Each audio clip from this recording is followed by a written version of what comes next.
রবিবারের সকাল। বরকে বললাম বাজার থেকে একটু ইলিশ মাছ এনে দিও।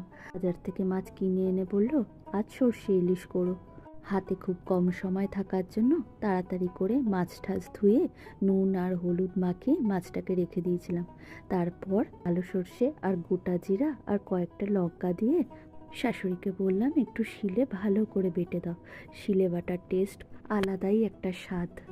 তাড়াতাড়ি গ্যাসটাকে ধরিয়ে কড়াই বসিয়ে তেলটাকে গরম করতে দিয়েছিলাম। ওইদিকে শাশুড়ি মাছটার মধ্যে সর্ষের তেল, সর্ষে বাটা, সামান্য হলুদ আর কাঁচা লঙ্কা দিয়ে ভালো করে মাছটাকে মাখিয়ে দিয়েছিল। এদিকে তেল গরম হয়ে যাওয়াতে তাড়াতাড়ি করে শাশুড়ি মা মাছগুলোকে তেলের মধ্যে ছেড়ে দিল।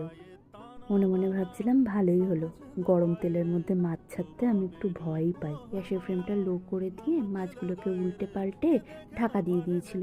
ঢাকা খুলে পরিমাণ মতো জল দিয়ে আবার ঢাকা দিয়ে দিয়েছিল। 2 থেকে 3 মিনিট পর ঢাকনা খুলে মাছের মধ্যে গোটা কাঁচা লঙ্কা আর কয়েক চামচ সর্ষের তেল দিয়ে গ্যাসটাকে বন্ধ করে ঢেকে দিয়েছিল।